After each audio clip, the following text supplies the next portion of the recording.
कर दी गई है। प्रदेश अध्यक्ष स्वतंत्र देव सिंह ने अपनी टीम का विस्तार किया है और उसमें AK शर्मा को उन्होंने प्रदेश उपाध्यक्ष बनाया है। यानी AK शर्मा अब भारतीय जनता पार्टी में बतौर प्रदेश उपाध्यक्ष की जिम्मेदारी निभाएंगे। अरविंद कुमार शर्मा बीजेपी के प्रदेश उपाध्यक्ष बनाए गए हैं। अर्चना मिश्रा और अमित वाल्मीकि प्रदेश मंत्री बने हैं।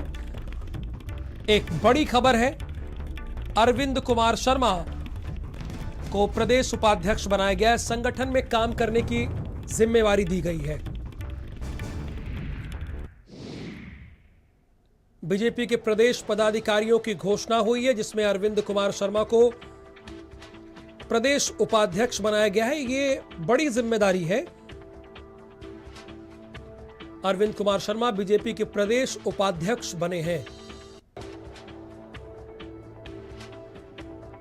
और संजय सिंह चौहान इस वक्त हमारे साथ लाइव जुड़े हैं। संजय, राजनीतिक गलियारों में तरह तरह की अटकलें थी, लोग अपने हिसाब से अटकलें लगा रहे थे, लेकिन हुआ कुछ और ही। एक बार फिर राजनीतिक गलियारों की खबर गलत हो गई और प्रदेश उपाध्यक्ष बना दिया गया है। यह कितनी बड़ी जिम्मेदारी है और इसके क्या मायने हैं?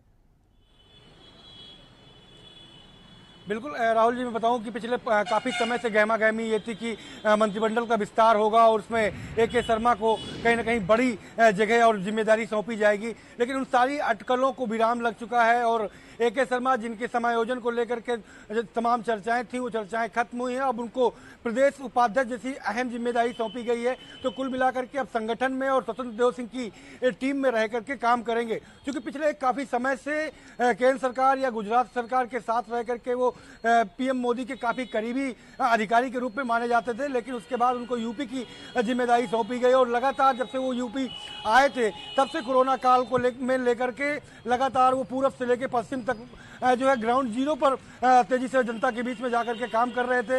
और उस काम की जो है काम के साथ उन्हें एक अहम और बड़ी जिम्मेदारी ये सौंपी गई है कि उन्हें 22 को देखते हुए प्रदेश उपाध्यक्ष के तौर पर नियुक्त किया गया है। तो वो संगठन के लिए काम करेंगे, 22 की तैयारी में संगठन को मजबूत करेंगे, कार्यकर्ताओं के साथ मेल मुलाकात होगी। और दूसरी ये बात ये है, वो काफ़ी जो अहम है, क्योंकि AK शर्मा का जो नेचर है वो बहुत ही मिलनसार और आम कार्यकर्ता के साथ मिल करके काम करने का है। तो ऐसे में उनकी इस खासियत को भी देखा गया है और यही वजह है कि उनको ये बड़ी और अहम जिम्मेदारी सौंपी गई है, क्योंकि संगठन में प्रदेश उपाध्यक्ष का पद एक अपने आप में एक बड़ा पद होता है। राहुल जी। संजय, मैं वही आपसे जानना चाहता हूं कि आने वाले समय में विधानसभा का चुनाव है, तो ये पद इनके लिए कितना मायने रखता है संगठन के लिए? बिल्कुल राहुल जी, ये खासा अहम पद माना जाएगा, क्योंकि संगठन को लेकर के काम करेंगे, संगठन में कार्यकर्ताओं को की जो नाराजगी है वो दूर करेंगे और कार्यकर्ताओं को एक बार फिर से जोश के साथ 22 के इलेक्शन में किस तरीके से काम करना है और प्रदेश सरकार को फिर से कैसे रिपीट कराना है, उसका खासा अनुभव जो है वो देखने को मिलेगा। और जनता के बीच किस तरीके से किन किन मुद्दों को लेकर के पहुंचना है, विपक्ष पार्टियों को कैसे काट करनी है, क्योंकि इनका लंबा अनुभव शासनकाल में रहा है, एक अधिकारी के तौर पर भी रहा है, लेकिन PM का करीबी होने के नाते कहीं ना कहीं उनका भी अनुभव उनके साथ रहा है और उन्होंने नज़दीक से देखा है कि जनता के बीच जाने के लिए चुनाव के समय किस तरीके से काम करना होता है। तो कहीं ना कहीं इस खासियत को देखते हुए उन्हें संगठन में जिम्मेदारी सौंपी गई है और प्रदेश जो उपाध्यक्ष है उसके तौर पर उन्हें नियुक्त किया गया है। तो अब स्वतंत्र देव के साथ वो मिलकर के काम करेंगे और संगठन को मजबूत करेंगे। राहुल। बिल्कुल स्वाभाविक है, अब तो प्रदेश अध्यक्ष के साथ कार्य करना होगा, लेकिन प्रदेश अध्यक्ष तो और भी है ना संजय, उनके साथ भी काम करना होगा। क्या ये सरकार और संगठन की कोर कमेटी में भी आ जाएंगे?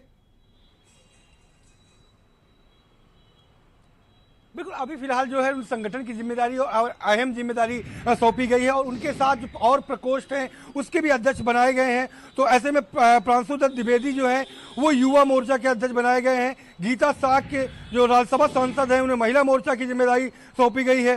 कामेश्वर सिंह किसान मोर्चा के बनाए गए हैं प्रदेश अध्यक्ष। नरेंद्र कश्यप जो गाजियाबाद के हैं पिछड़ा वर्ग मोर्चा के अध्यक्ष बनाए गए हैं। वही कौशल किशोर जो सांसद हैं अनुसूचित जाति मोर्चा के, उनकी अहम जिम्मेदारी जो है सौंपी गई है।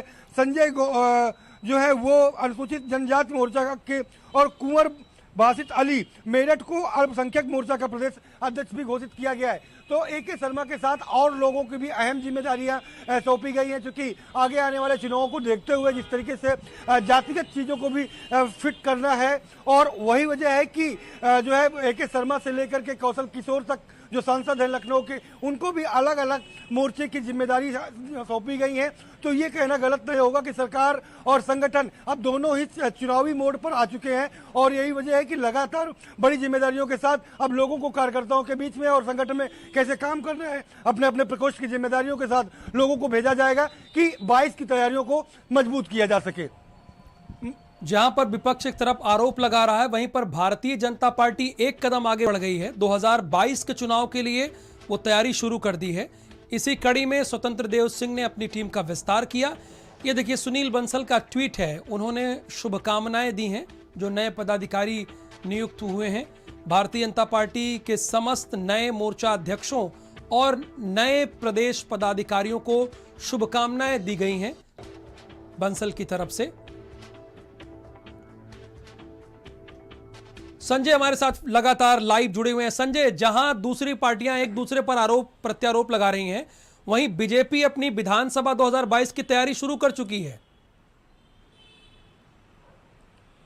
बिल्कुल, लगातार जो है तैयारियां वो बीजेपी कर रही है संगठन की। इसके पहले भी जो बैठकें थी, उस बैठकों में भी ये फैसला लिया गया कि किस तरीके से प्रकोष्ठ के अध्यक्ष कैसे बनाया जाए, AK शर्मा को कहां पर सेट किया जाए और उनके अनुभव का लाभ लिया जाए। विपक्ष जरूर जो है आरोप प्रत्यारोप के दौर पर जरूर होगा, लेकिन संगठन के साथ साथ सरकार जो है काम करने में जुटी है कि 22 में चुनाव कैसे लड़े जाएंगे। उसी वजह से कि गाँव-गाँव में मंत्रियों को भेजा जाएगा, वो रुकेंगे, वहाँ स्टे करेंगे और विकास के काम काजों को वो देखेंगे। तो साथ ही साथ जो प्रदेश उपाध्यक्ष है AK शर्मा और उनके संगठन के जो और मोर्चे के अध्यक्ष है, इनको भी अहम जिम्मेदारियां सौंपी गई हैं।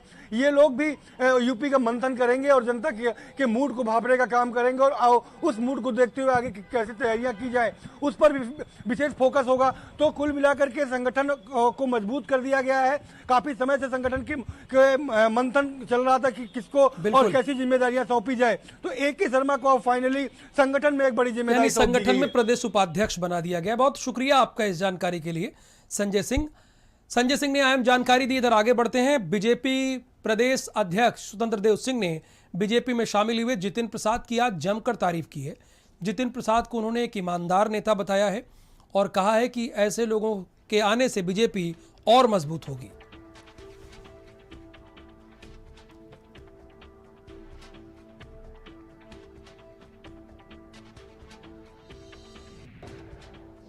आप योग्य हैं, ईमानदार हैं, गरीबों की सेवा करने के लिए तत्पर तैयार रहते हैं, और समाज में आपकी प्रतिष्ठा है, आपके परिवार की प्रतिष्ठा है। भारतीय जनता पार्टी की सदस्यता ग्रहण करने के बाद आपके आने से भारतीय जनता पार्टी का भी विस्तार होगा। जीवन भर एक कार्यकर्ता के रूप में काम करूंगा, मेहनत करूंगा। मैं कम शब्दों वाला व्यक्ति हूं, मेरा काम बोले। मैं इतना जरूर बता सकता हूं कि जहां तक भारतीय जनता पार्टी का सवाल है, जहां तक भारतीय जनता पार्टी का नेतृत्व केंद्र में और प्रदेश में उसका सवाल है, यही वो नेतृत्व और वो पार्टी है जो असली में देशव्यापी राष्ट्रीय पार्टी, एक ही दल रह गया।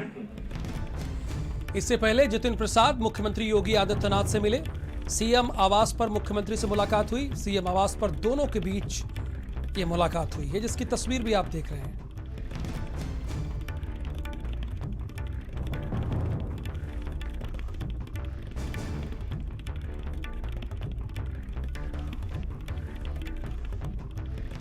लखनऊ के श्री पारस हॉस्पिटल पर प्रशासन की मेहरबानी इतनी ज्यादा हो गई कि सबूत और गवाह के बाद भी इसे क्लीन चिट दे दिया गया। 22 मौतों के गुनहगार को आखिरकार बचाया क्यों गया, वो आप हमारी इस रिपोर्ट में देखिए। 5 मिनट के अंदर मैंने 22 लोग छांट दिए तो फिर उस व्यक्ति को आप एक तरीके से बिल्कुल साफ कैसे निकाल सकते हैं? किसी परिजन को बुलाया, ना एफआईआर करने वालों पे किसी पे संज्ञान लिया। यह पूरी तरीके से शासन प्रशासन की मिलीभगत है। सीबीआई जांच की मांग है क्योंकि जिला प्रशासन पे भरोसा नहीं है। इसमें इफ एंड बट की कोई जरूरत ही नहीं है। सीधे तौर पर हत्या का मुकदमा दर्ज करिए, उसे जेल भेजिए। सबूत है। बाइक मेरी छट गई और भाई साहब और कितनी देर के लिए मकदल करा? 5 मिनट में बाइक मेरी मकदल। गवाह है। मॉक ड्रिल से ही मेरी मदर